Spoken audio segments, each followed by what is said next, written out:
या कोकण विभागीय पत्रकार कार्यशाळेला या ठिकाणी निमंत्रित केल्याबद्दल मी माहिती आणि जनसंपर्क महासंचालनाचे महासंचालक संचालक सर्व अधिकाऱ्यांचं मनपूर्वक धन्यवाद व्यक्त करतो. मला विषय जो दिला आहे आपल्या सर्वांचं मी या ठिकाणी स्वागत. मला तो विषय दिला आहे ना, तो फेक न्यूज, कृत्रिम बुद्धिमत्ता आणि समाज माध्यमांची हाताळणी खूप मोठा व्यापक विषय आहे. AI आणि सोशल मीडिया हा त्याच्यावर मी थोडा भरात जास्त काल पण त्याच्यावर बरंचसं झालं असेल चर्चा. मी फेक न्यूजवरच आज जास्त करून या ठिकाणी भर देतो, कारण हा एक खूप मोठं आव्हान आपल्यासमोर उभं आहे. फेक न्यूजबद्दल बोलण्यापूर्वी एक दोन गोष्टी सांगू इच्छितो की फेक न्यूजचं जे प्रमाण आहे, म्हणजे इलेक्ट्रॉनिक मीडिया, प्रिंट मीडिया आणि सोशल मीडियामध्ये महाप्रचंड अतिप्रचंड प्रमाण फेक न्यूजचं आहे, पण तिथे उगमच आणि प्रसार प्रचंड वेगाने होतो. प्रिंट मीडियामध्ये फार अत्यंत कमी प्रमाण आहे. फक्त निवडणुकांच्या ज्यावेळी आचारसंहिता लागू होते आणि प्रचार सुरू होतो त्यावेळी आम्हाला बऱ्याच प्रमाणात फेक न्यूज बघायला मिळतात. म्हणजे असं असतं की त्या मतदारसंघामध्ये नानासाहेब, दादासाहेब, आबासाहेब आणि भाऊसाहेब असे 4 उमेदवार उभे असतात आणि आम्ही जेव्हा पेपरचं पान उघडतो तिथे असं असतं की नानासाहेबांचा विजय म्हणजे काळ्या तिकिटावरची रेघ. तसंच बाजूला असतं की आबासाहेबांचा विजय ही केवळ औपचारिकता. खाली असते की भाऊसाहेबांचा विजय ही केवळ आता जाहीरच होण्याची शिल्लक आहे. म्हणजे 4ही उमेदवारांचा विजय तिथे दिलेला असतो त्या पानावर, आणि त्यामुळे सर्वसामान्य मतदार गोंधळतो. त्याला आम्ही शासकीय भाषेमध्ये पेड न्यूज म्हणतो, आणि ते ओळखण्यासाठी एक समिती सुद्धा ह्याच्यामध्ये नेमलेली असते निवडणूक काळामध्ये. तर प्रिंट मीडियामध्ये ह्याचं प्रमाण फार कमी आहे, पण आहे. आणि ते जे काही फेक न्यूज येतात त्याचा आधार हा बहुतांशी सोशल मीडिया असतो. सोशल मीडियातल्या बातमीवरून एखाद्या पोस्टवरून ती बातमी केलेली असते, त्यामुळे ते म्हणतात प्रिंट मीडिया हा बऱ्यापैकी ह्यापासून मुक्त आहे, परंतु त्याला सुद्धा खूप मोठा धोका आहे. सोशल मीडिया ह्या मी सुरुवात करतो आता. मगाशी पण दोघांच्या याच्यामध्ये आता जी आपली लष्करी कारवाई झाली पाकिस्तान विरोधात त्याच्याबद्दल उल्लेख झाला. हे 4 स्लाईड या ठिकाणी 4ही जी चॅनल्स आहेत ती चॅनल्स अत्यंत नामवंत चॅनल्स आहेत. आणि झालं काय, ज्या दिवशी ही लष्करी कारवाई झाली, मी सिंधुदुर्गमध्ये राहतो, आमच्या जिल्ह्याचं मुख्यालय असलेल्या आमची 50 पांड्यांची कॉलनी आहे आणि मी थोडासा सूर्यवंशी आहे, मी थोडा उशिरा उठतो. माझ्या समोर एक सुर्वे नावाचे पोलीस हवालदार राहतो निवृत्त. ते सकाळी चालले 6-6:30 चालले. उठवलं मला, म्हणाले हो युद्ध सुरू झालं. हात कुठे झोपता का? मी युद्ध सुरू झालं. कसं काय युद्ध सुरू होईल? मी मॉनिटर करत होतो आणि मी मी BBC पण आवर्जून पाहतो. आणि त्याला म्हटलं रुको जरा सबर करो, आपण व्ह्यूमध्ये ऐकतो. त्याला सांगितलं हा फार वेगळा प्रकार आहे. नाही हो काय ते चॅनलवर दाखवतात, हे बघा व्हॉट्सअपवर वगैरे आलंय सगळं.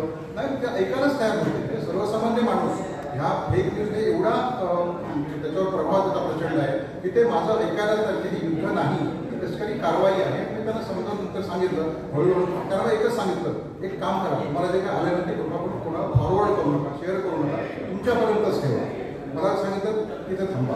तर सांगण्याचा मुद्दा असा की या पाकिस्तानची राजधानी इस्लामपूर कब्जा, नंतर नेव्ही अटॅक्स कराची, पाकिस्तान में घुसी भारतीय सेना, पाकिस्तानी PM शहबाज का सरेंडर लाईव्ह दाखवत होते. म्हणजे जी घटनाच घडली नाही ती लाईव्ह कशी काय येऊ शकते.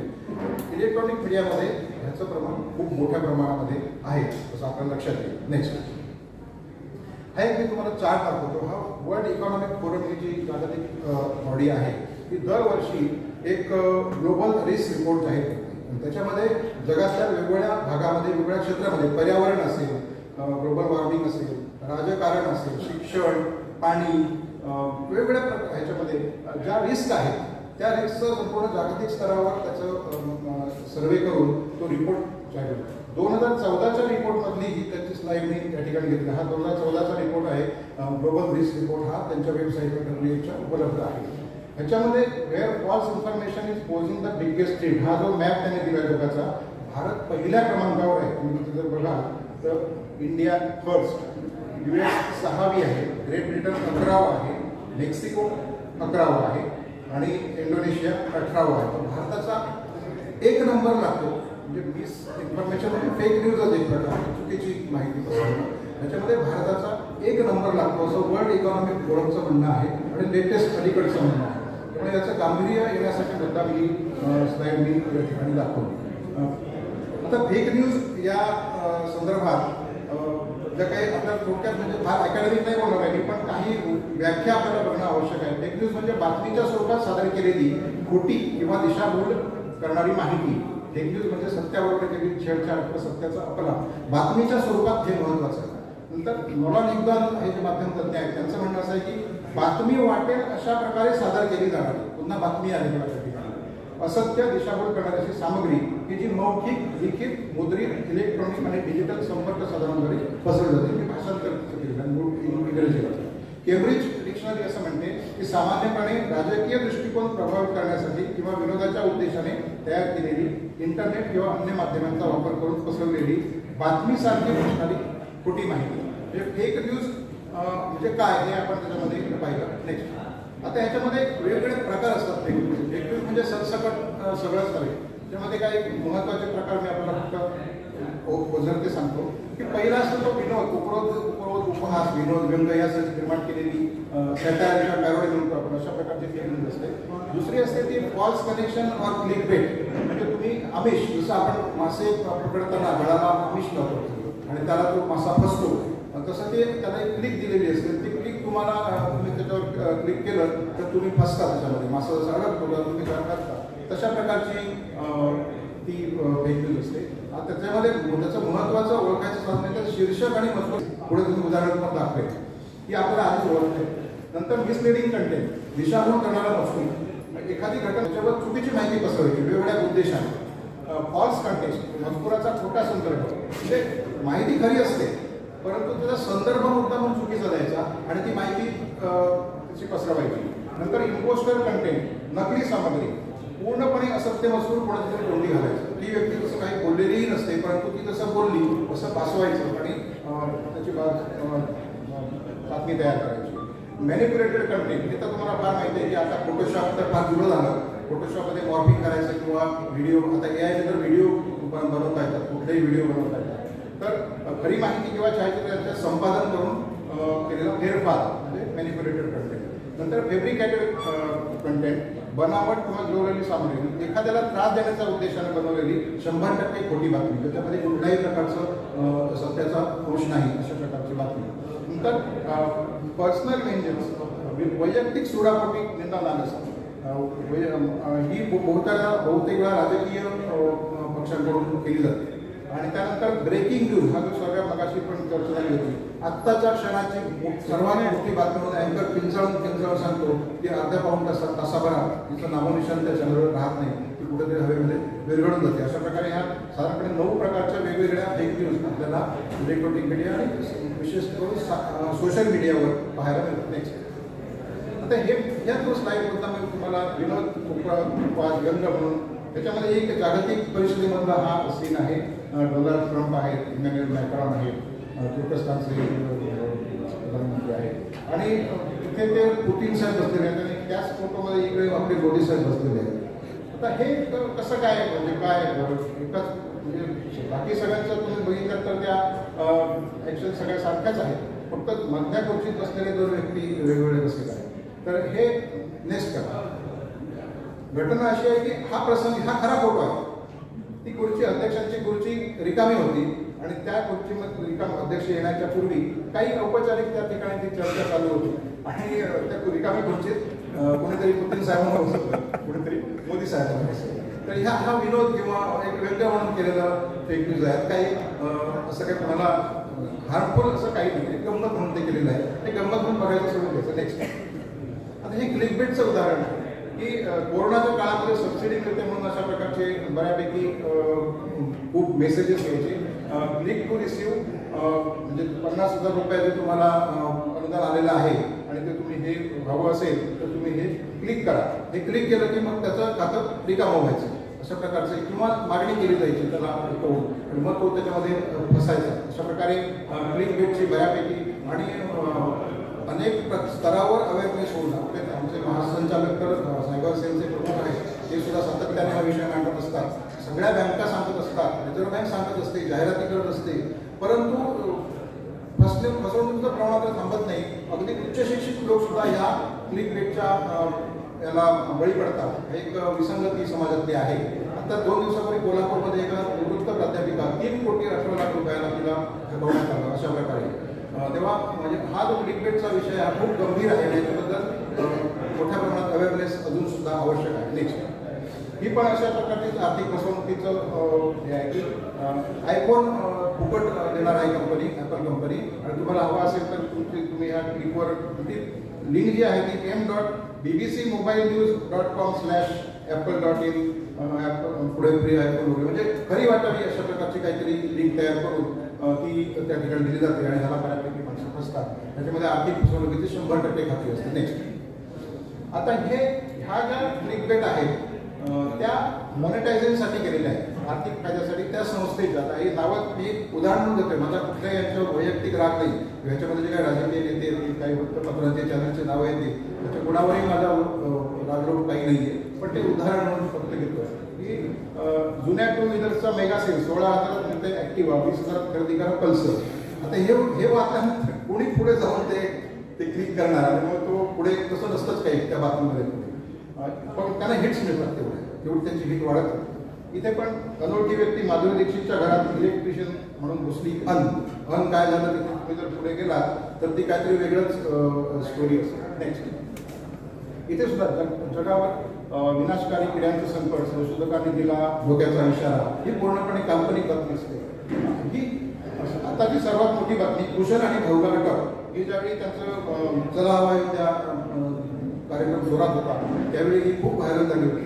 तर हा खरं म्हणजे एक त्या ह्याच्याचा प्रसंग असतो, खरी घटना नसते ती, तो त्या मालिकेतल्या एका एपिसोडमधला प्रसंग असतो, पण तो असा दाखवला गेला की त्यांना दोघांना अटक झाली, कुठल्या तरी भानगडीमध्ये अडकले आणि ती तो त्यांचा कार्यक्रम जास्त प्रमोट करण्यासाठी केलेली गिमिक होती, परंतु त्याला बरेच लोक असले आणि भाऊला आणि कुशलला अटक केली, अशी संपूर्ण राज्यावर धुमाकूळ या बाबतीत टाकतात.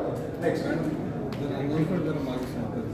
आता ह्याच्यामध्ये तुम्ही जर बघाल तर मजकुराचा खोटा संदर्भ देऊन काही मी तुला मजकूर खरा असतो पण त्याचा संदर्भ चुकीचा दिला जातो.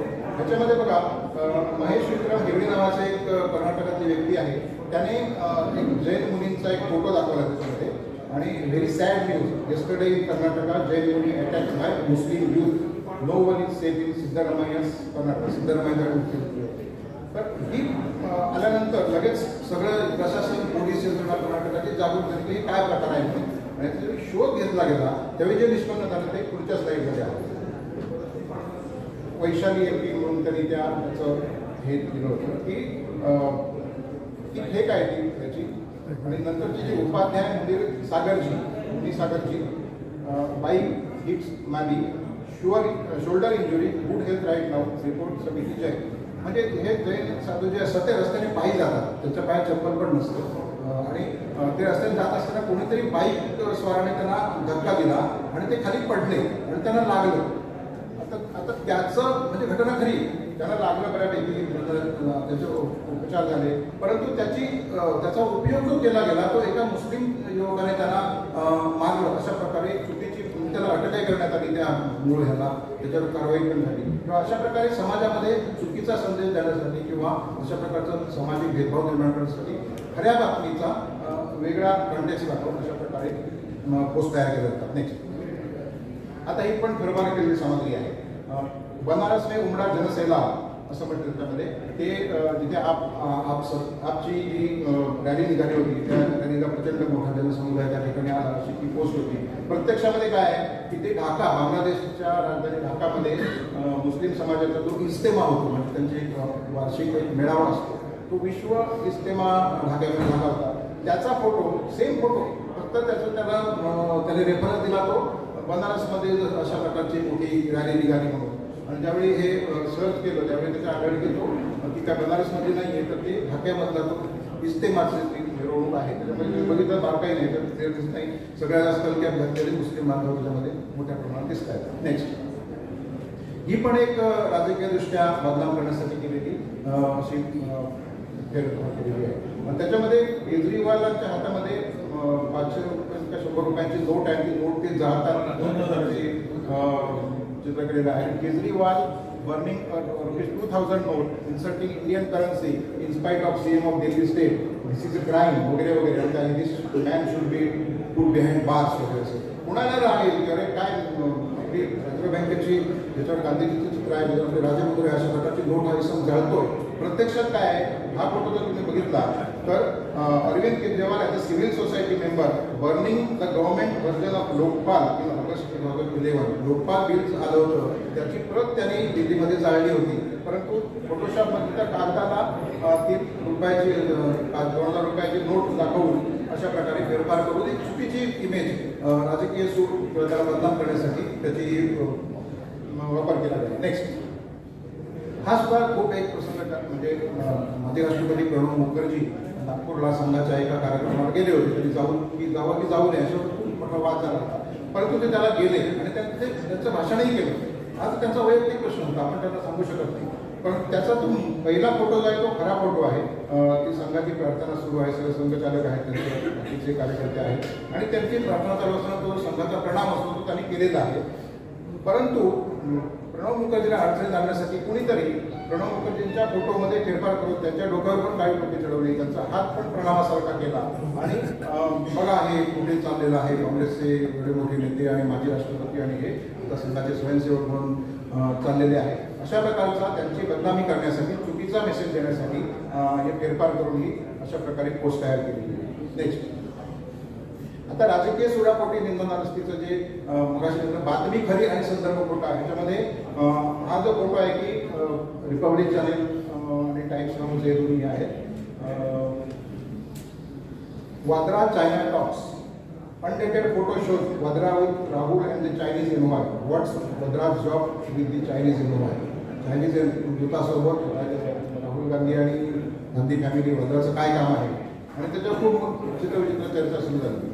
आता ही विकृत आणि इकडे पण टाइम्स नाव आहे access unverified photo of Rahul Gandhi posing with Chinese envoy लू जाऊ. तर तो कोण होता त्याचं त्याच्याबरोबर त्याचा फोटो असं दिला आणि त्याच्यावर त्यांनी चर्चा पण घडवून आणली चॅनेलवर.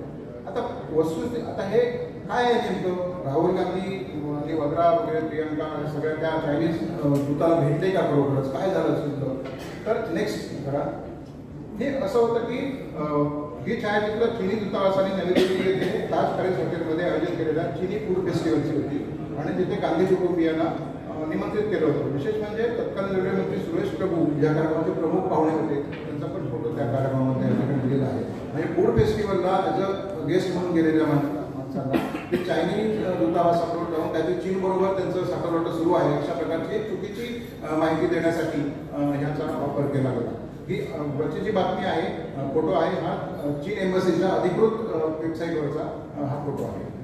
नेक्स्ट, हे असंच आहे की राजकीय सुडापोटी देणार असेल पण पूर्णतः खोटा नसतो. आधीच्या ह्याच्यामध्ये काहीतरी घडलं होतं, ते बरोबर दूताला भेटले होते. इथे तर काही नाही. म्हणजे खरगपूरच्या IIT मधला एका युवकाने एका तिथल्या विद्यार्थिनीवर बलात्कार केला अशा प्रकारची ही बातमी आहे आणि त्याचं नाव दिलं त्याने अरविंद केजरीवाल.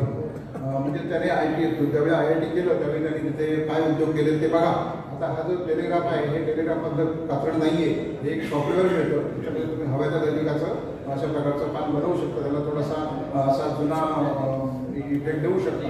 तेव्हा पूर्णपणे असत्य वस्तू केजरीवालचा काही संबंध नाही आहे, म्हणजे ही घटनाच घडली नाही, ती घटना घडली असं दाखवत त्याचा पुरावा म्हणून आणि खरं वाटतं कुणालाही हे खरं वाटेल थोडंसं अँटिक करा हे दिल्यामुळे अशा प्रकारचाही पूर्ण खोट्या बातम्या तयार केल्या. नेक्स्ट, हे पण अशा प्रकारे फिरलं होतं. आता आपल्याला माहिती आहे मेसेज पाठवला की डिलिव्हर झाला की 2 टिक होतात, नंतर तो आता टिक रंग बदलतो. इथे यांनी काय केलं की मेसेज सेंडचे सिंगल टिक, मेसेज डिलिव्हरच्या 2 tick, message read by recipient but not by government अशा 2 टिक आणि एक पोपटिक टिक अशी.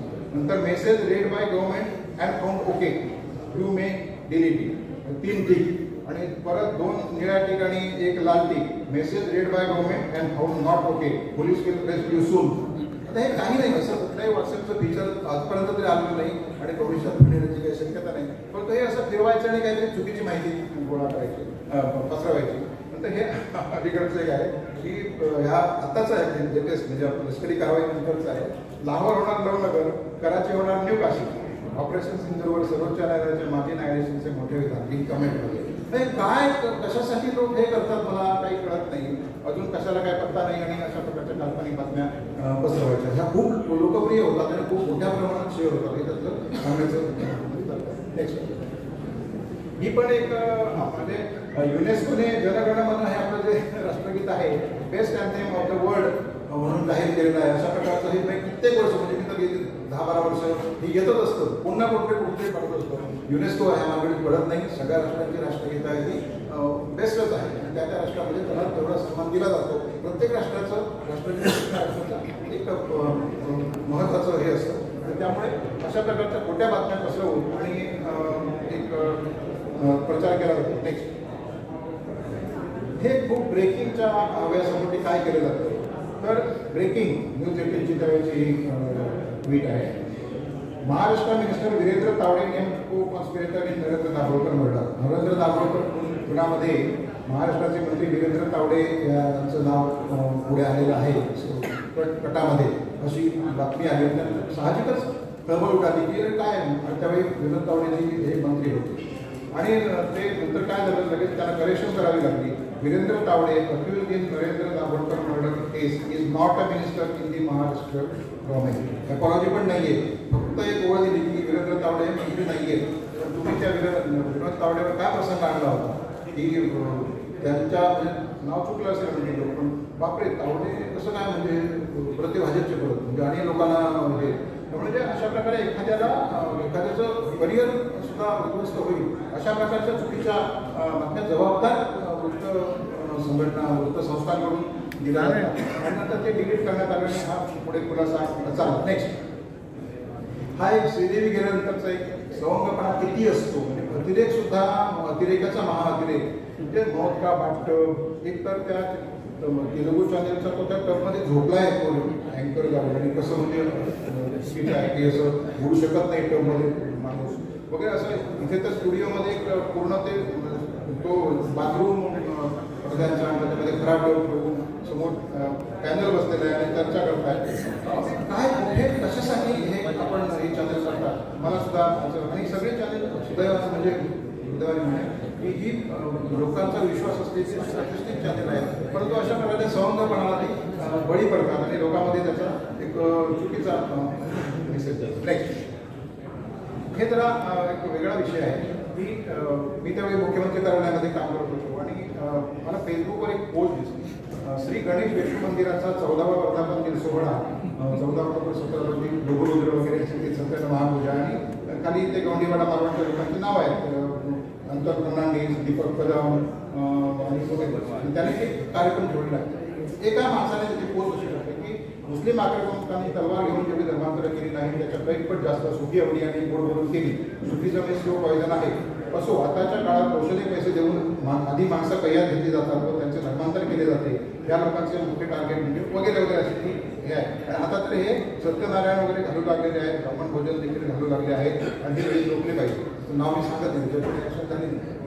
तर मला मी सिंधुदुर्ग जिल्ह्यातला असून मला शंका आहे की आमच्याकडे असं कुठे वातावरण नाही आहे. म्हणजे काय झालं मारवाडला माझी बहीण राहते भावाजीला फोन केला की गौंडीवाड्यात काय प्रकार आहे ते गणेश विष्णू काय मंदिर कसलं आहे तर त्यांनी मला जे सांगितलं ते खूप धक्कादायक होतं की अहो तिथे गौंडीवाड्यामध्ये मच्छी मार्केट आहे. तिथे ट्रॉलर्स लागतात, मोठ्या प्रमाणात मासे उतरतात, तिथे मच्छीचे लिलाव होतात आणि साहजिक मासे असल्यामुळे तिथे त्या प्रमाणात थोडीशी कचरा वगैरे घाण असे होते.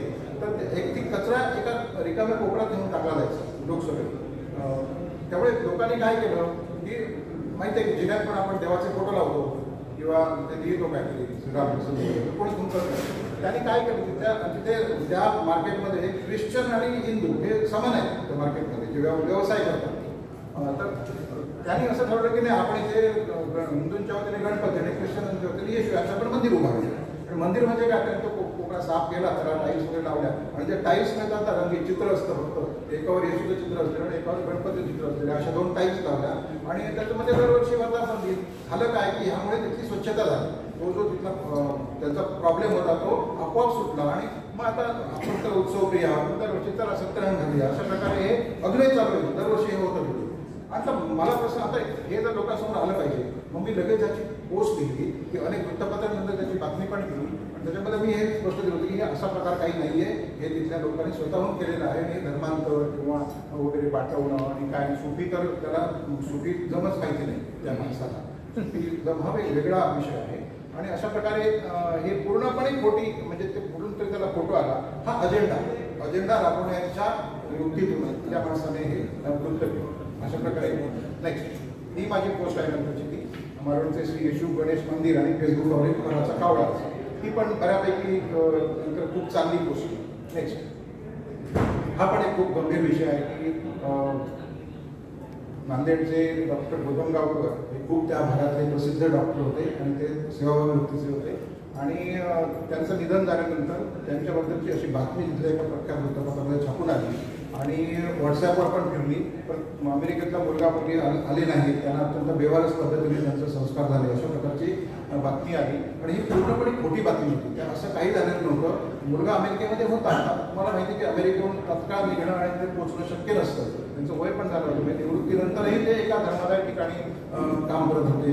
खूप त्याला देवासारखी लोकांनी वाढवून दिलेली होती. परंतु त्या अशा ह्या बातमीमुळे ह्या गोदमगावकर कुटुंबियावर निंदानारस्ती सहन करून त्यांनी संपूर्ण आयुष्य समाजाला सेवेमध्ये घालवलं. त्यांच्यावर ह्या बातमीमुळे खूप वाईट प्रसंग आला. लोकांनी त्याच्याबद्दल वाटेल शहानिशा न करता वाटेल ते बोलले. नेक्स्ट नंतर त्यांनी त्यांचा जो अल्लाद मुलगा आहे त्याने त्यांच्यावर केस पण केली आणि त्यानंतर त्या डॉक्टर वरकड म्हणून जो होता आहे पसरवणारा त्याने माफी पण मागितली आणि त्याचा पण एक स्क्रीनशॉट या ठिकाणी दिलेला आहे. त्याच्यावर लिगल कारवाई पण त्यानंतर केली. तेव्हा एखाद्या कुटुंबावर असा प्रसंग आलेला असताना त्याच्या चुकीचा केवळ हव्यासापोटी काहीतरी खोट्या हव्यासापोटी अशा प्रकारे हे केलं. नेक्स्ट आता हे रोखायचं असतं. महत्त्वाचा मुद्दा असा आहे की फेक न्यूज थांबवायच्या कशा. तर आपले ट्विटर प्रमुखांनी ज्यावेळी ते आले होते त्यावेळी त्यांनी प्रेसमध्ये सांगितलं की कुठलाही उपाय आमच्याकडे याच्याबद्दलचा नाही आणि सरकारच्या बाजूने मात्र दूरसंचार मंडळाचा अभिप्राय आहे त्यांनी सोशल मीडियावर नियंत्रण ठेवण्यासाठी त्यांची काहीतरी हालचाल सुरू आहे अशा प्रकारच्या पण बातम्या आहेत. नेक्स्ट नंतर व्हॉट्सॲपवर पण खूप मोठा दबाव आला होता. अफवावर उपाय शोधून काढा, फेक न्यूज विरोधात लोक आक्रमण झाले होते अशा प्रकारे. नेक्स्ट व्हॉट्सॲपकडून पण अशा प्रकारे निकष लावले गेले की तुम्ही व्हॉट्सॲप वापरताना काय आचारसंहिता पाळा, पण ते कोणी पाळत नाही. नेक्स्ट जाहिराती दिल्या व्हॉट्सॲपच्या शेवटी फुल पेज जाहिराती सगळ्या वृत्तपत्रांनी हा पेज दिल्या होत्या की अफवा आणि खोट्या बातम्या थांबवण्यासाठी आम्हाला मदत करा, आम्ही बदनाम होतो.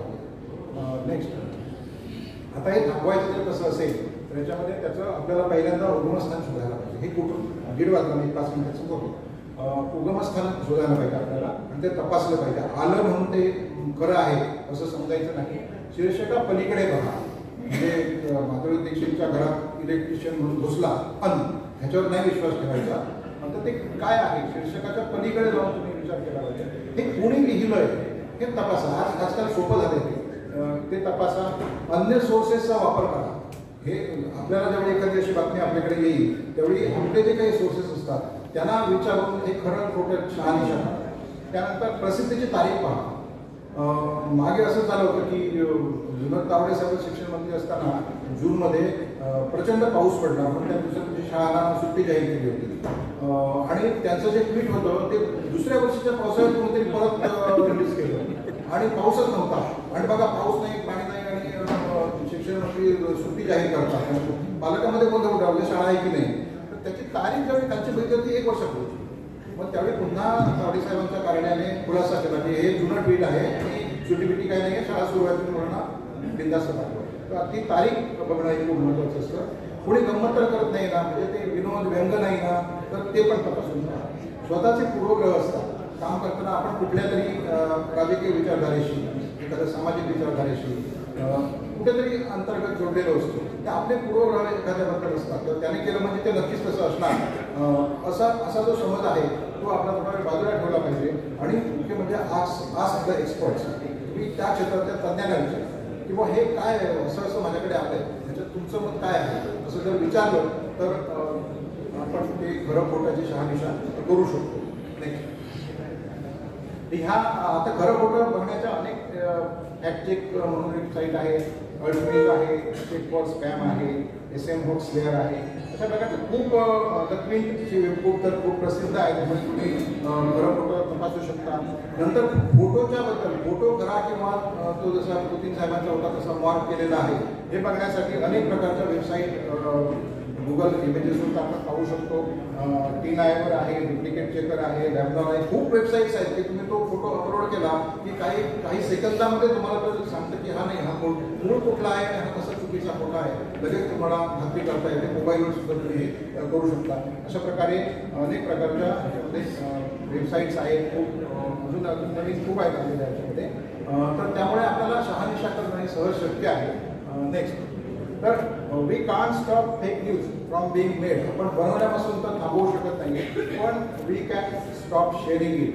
तेव्हा ताबडतोब ह्या फेक न्यूज लक्षात आल्यानंतर ती थांबवली पाहिजे. पत्रकारांची खूप मोठी जबाबदारी आहे, कारण ह्या फेक न्यूजचे खूप गंभीर परिणाम असतात. एक तर वैयक्तिक स्तरावर परिणाम असतात की संबंधित व्यक्ती त्यामध्ये सफर होते, आर्थिक नुकसान होऊ शकतं, सामाजिक संबंधामध्ये तणाव येऊ शकतो, सामाजिक स्तरावर 2 गटामध्ये तरी निर्माण होते, दंगलीची परिस्थिती उद्भवते, हिंसाचार किंवा लिंचिंग सारखी प्रकरणं झालेली आहेत. खोट्या मेसेजवरून लिंचिंग झालेलं आहे अनेक ठिकाणी.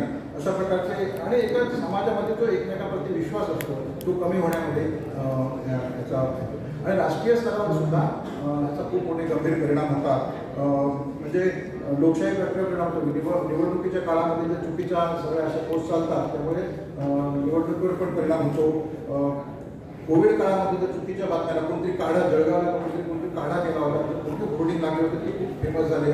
करा, बडीशेप घ्या, मूग घ्या, कमी घ्या, जिरं घ्या, मोहरी घ्या, काय आणि त्याचा काढा प्या, काही होतं. डॉक्टरकडे जाऊच नका, हे केलं की तुमचा कोविड बरा, आरोग्याला धोका त्यामुळे निर्माण होतोय अशा चुकीच्या ह्याच्यामध्ये. आणि देशाच्या प्रतिभेला आपण त्या वर्ल्ड इकॉनॉमिक फोरमच्या यादीमध्ये पहिल्या नंबरवर आहोत. मग राष्ट्राची काय प्रतिभा, आपण ज्यावेळी महासत्ता वगैरे म्हणतो आणि सगळं विचार करतो, अशावेळी फेक न्यूजमध्ये, मिसइन्फॉर्मेशनमध्ये आपण जगात 1 नंबरवर आहोत. तर अशा प्रकारच्या राष्ट्रीय प्रतिमेला खूप मोठा धोका निर्माण होतो. तेव्हा अशा प्रकारे आपण हे फेक न्यूज हे मोठं आव्हान आहे. आणि ते आता त्याला एक इनल जो भाग आहे त्याचा थोडक्यात येतो. म्हणजे आपलं जे पूर्वी IPC होतं आणि कोड ऑफ जो इंडियन एव्हिडन्स आहे, ते सगळे आता ते भारतीय न्याय संहिता, भारतीय नागरिक सुरक्षा संहिता आणि भारतीय साक्ष अधिनियममध्ये बदललेले आहे. या सगळ्या अधिनियमामध्ये याच्यावर बऱ्यापैकी चाप आहे, तर ते वापरले जात नाही. त्याचं रिपोर्टिंग पण व्हायला पाहिजे, पोलिसांनी FIR केली पाहिजे, त्याची शहानिशा केली पाहिजे आणि त्याच्यावर केस घालून त्याला शिक्षा केली पाहिजे. आणि ह्या सगळ्यांना माझ्याकडे त्याचे सगळे दुसरं म्हणजे माहिती तंत्रज्ञान कायदा आहे, इन्फॉर्मेशन टेक्नॉलॉजी ॲक्ट 2000चा आहे. त्याच्यामध्ये ह्या सगळ्यांना स्पेसिफिकली कुठल्या गुन्ह्याला किती सजा आहे, किती दंड आहे, हे ह्याच्यामध्ये तरतुदी स्पष्ट केलेल्या आहेत. ते सगळ्या त्याच्यात कलम पण माझ्याकडे आहेत. नंतर IT रूल्स 2021 साली झाले, त्याच्यामध्ये सुद्धा सगळ्या सोशल मीडिया कंपन्यांना फेक न्यूज रोखण्यासाठी आचारसंहिता बंधनकारक केलेली आहे. आणि सगळ्या OTT प्लॅटफॉर्मला सुद्धा ती आचारसंहिता आहे. आणि एक फॅक्ट चेकिंग युनिट पण IB मिनिस्ट्रीने तयार केलेलं आहे. अशा प्रकारे खूप वेगवेगळे उपाय शासन स्तरावर पण राबवले जात आहेत. परंतु त्याचं उगमस्थान शोधणं कठीण, त्याचा प्रसाराचा उपेग आहे ना, तो सांगून मी तुम्हाला थांबतो. या कृत्रिम बुद्धिमत्ता आणि सोशल मीडिया हाताळण्यावर बोलत नाही, आपण पुन्हा केव्हा तरी सत्ती मॅडम आपल्याकडे बोलू. ह्याचा जो प्रसार आहे ना, समजा मी एका व्हॉट्सअपच्या ग्रुपवर आहे, 200 मेंबर्स आहेत आणि मी एक अशी फेक न्यूज मला आली आणि मी ती शेअर केली. तर मी पहिली क्लिक जी मी डाउनलोड केली ती आणि दुसरी क्लिक केली मी ती पाठवली ग्रुपवर, 200 जणांकडे गेली. आता 200 जणांनी त्यांच्या ग्रुपवर पाठवली. ते प्रत्येकी समजा 100 ग्रुपचे सदस्य आहेत. तर तुमच्याकडे कॅल्क्युलेटर असेल तुम्ही करा. म्हणजे मी 2 क्लिक वापरल्या, त्या 200 ग्रुपमध्ये पाठवल्या. 200 ग्रुपमध्ये प्रत्येकी 100 लोक आहेत. त्या 100 लोकांचे परत ग्रुप्स आहेत आणि वैयक्तिक कॉन्टॅक्ट्स आहेत. म्हणजे विदिन फ्यू मिनिट्स ती 40-45 हजारांपर्यंत बातमी पोहोचते. आणि ह्याला काही बंधन नाही आहे. हे थांबवण्याचं बंधन एकच की ती आपण मुळातच शेअर करायची नाही. आणि अशा प्रकारे आपण प्रसार जर थांबवला तरच आपण ह्याच्यावर थोडंसं कुठेतरी बंधन आणू शकतो असं मला वाटतं. त्यामुळे अशा प्रकारे फेक न्यूजचा विषय जो आहे जवळपास व्हायला आलेल्यानंतर बरंच अजून पुढे मुख्य म्हणजे जेवणाचे तयार झालेले मुलं यायचे आहेत. त्यामुळे पुढचे व्यक्ती अजून आपले सहयोगी आलेले आहेत. मी ह्या फेक न्यूजवरच थांबतो आणि कोणाला बोलायचं असेल आपण व्यक्तिगत बोलू शकतो. माझं या ठिकाणचं निवेदन आपण शांतपणे ऐकून घेतलं. आपले धन्यवाद. मला या ठिकाणी बोलवलं.